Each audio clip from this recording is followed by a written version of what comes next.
Kovi Sugatako, and welcome to my channel. My name is Liv, and I've been doing this YouTube thing for over a decade now. And when I was a kid, first making this second channel of mine, I vowed that I would get all the way up to the top of the charts without scripting or even outlining the words I say in a video. And this has led to a majority of my old videos on this channel being very all over the place, and for lack of a better word, boring. Not that I don't think it had its moments, but going forward, I want to take a more structured approach to making videos, in hopes that I can make something that I'm more proud of, and don't feel the need to mass private every few years, and also create a more satisfying watch for you viewers at home. And with that, welcome to my first video of this new era for the channel. I hope you enjoy it.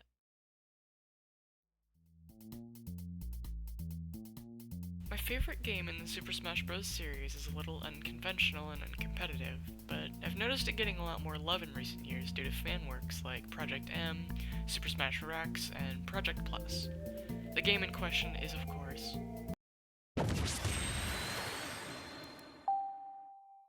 Super Smash Bros. Brawl. The visual style of the characters and stages, the presentation and gameplay options, including but not limited to event modes, subspace emissary, and stadium modes, which are all available in multiplayer so you can have fun with your friends, a compact yet definitive items and special rules list for your brawls, also Bowser's side specials and its better variant. But no, all these things are great, and while the subspace emissary is very notable, and one of the main reasons people like this game, there is one thing that makes Brawl endlessly iconic, and that's the introduction of the Smash Ball, and by extension, the first super move seen in the series.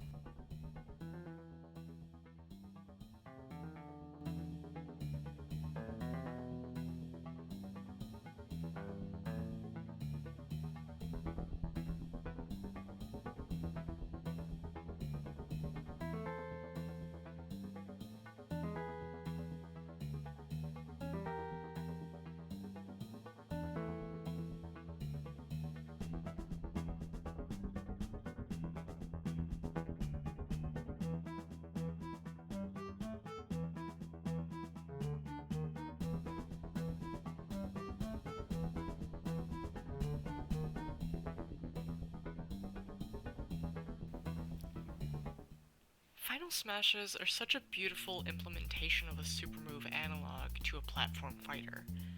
An AI-controlled hurtbox flies around, requiring you to participate in the platforming side of this platform fighter, using the floatiness of this game, and whatever your character's air mobility and attacking you have to hit the hurtbox until it dies. Then, as the person who destroyed it, you may use your final smash in place of your neutral special. The screen grows darker, your eyes glow, and your body burns with rainbow lights in anticipation of your ultimate attack.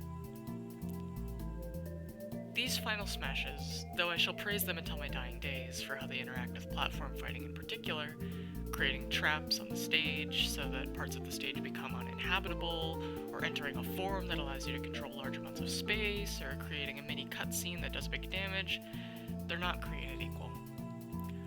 While there are certainly unquestionably overpowered final smashes in a meta sense, which one is the most powerful in terms of design?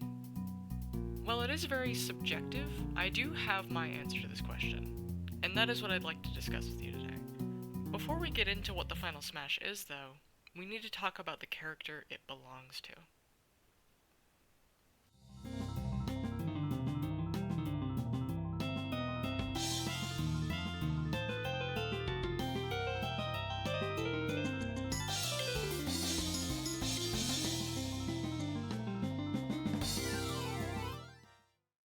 Brawl Luigi is a lot like Jigglypuff, even considering Brawl makes every character more like her, if Reddit and avid Melee enjoyers are to be believed. Given his floatiness, reliable air move or two, specials that keep him more air mobile, being a danger to air, and overall pretty low damage and launch power for the game he's in. If only he had something like Rest to round out his kit and make him more dangerous on the battlefield in a similar way. Oh wait.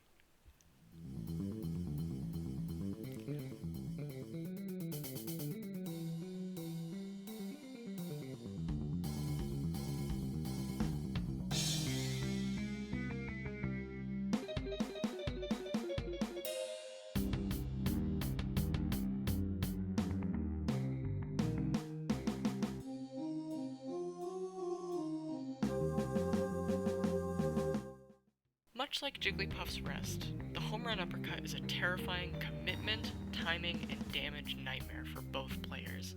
If it succeeds, you can KO off low percents. If you use it at the wrong time though, or even worse, miss, you're left just about as at risk as Jigglypuff. To my knowledge, there isn't a lot of setups to land the home run uppercut, at least as there is with Jigglypuff's rest. And maybe that's to balance the fact that Luigi isn't quite as light as Jigglypuff and has some better getaway tools, even if they aren't the best. They are better than Jigglypuff's awful grounded evasion. This makes home run uppercuts harder to land and less common. Not everyone even knows that Luigi can do these in almost every, if not every game in the series. There is also the fact that because of the uncanny presence of Jigglypuff in a fighting game, there's more shock factor and therefore intrigue in an instant kill coming from her than there is a character that isn't fully committed to the same archetype. Luigi is essentially a mashup of other characters' abilities, mostly Mario's, but with slight variations on angles, control, weight, and damage. But then he has Pikachu's side special and Jigglypuff's rest. His kit's not very unique, and that's probably why there's less hype surrounding him as a character. In this game, though, they give him something not only symbolic of himself as a character in every series he's ever been a part of, including this one, but it's also a perfect supplement to his kit, making his inability to set up home run uppercut almost a non-issue.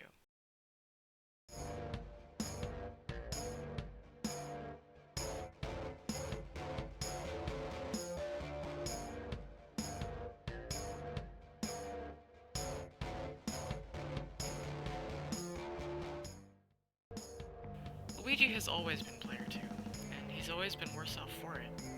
So much so that Mario games often poke fun at his irrelevant status. Even in Mario Power Tennis, our boy can't catch a break. Every time he wins a cup, no one comes to the trophy celebration with him, very unlike other characters, except for Mario. Mario walks up to him, pats him on the back roughly, and grinds his shoe into his brother's, like he can't stand sharing the spotlight. It's sad, it's depressing, it's negative. Negative Dance is Luigi's Final Smash and Brawl, and it's genuinely my favorite Final Smash in the entire series. All of the pain Luigi's been compartmentalizing for the past 25 years manifests in an unholy magical expression of his trauma through dance. It creates a literal large negative aura around him out of his depression, and not only can other characters feel it, but they can be affected by it in a myriad of ways. Fainting, motor function issues, instantaneous combustion, depression, poisoning, all are things that it can do to you. But something it will always do is slow you down while you're in its bounds. As much as it's a little tropey now, turning your trauma into power for you to defeat the bad guy is pretty powerful for the time, given Smash Bros.' very playful mood throughout the whole series. These conditions meld perfectly into his playstyle for so many reasons. Luigi doesn't have a lot of good reversal options. Negative Dance makes you invincible on startup.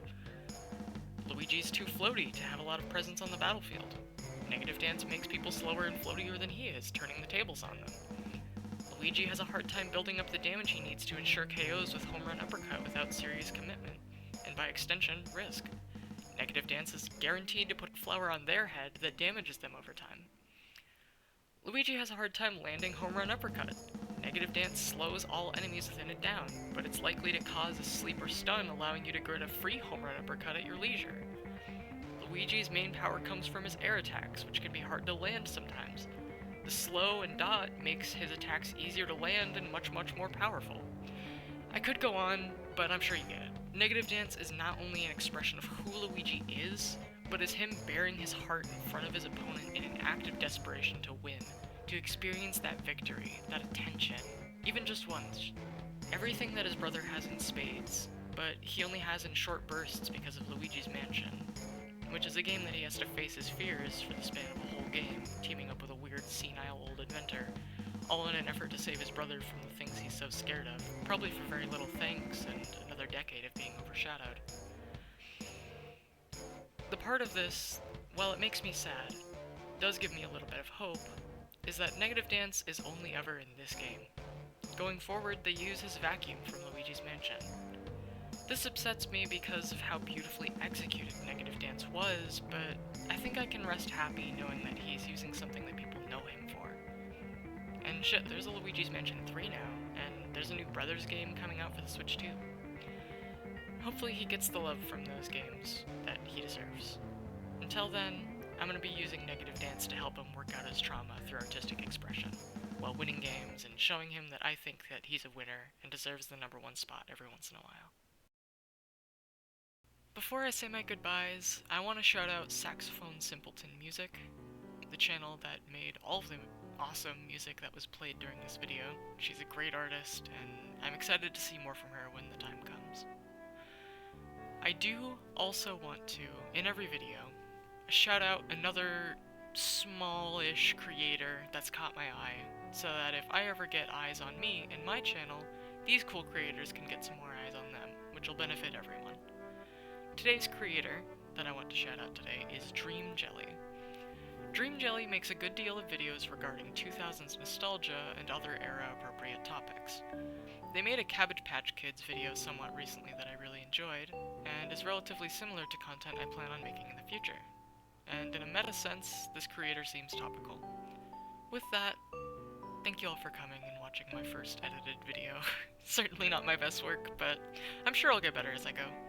If you made it all the way to the end and didn't skip to here, comment the word of the day, destined. I hope you all have a great day. See you in the next video.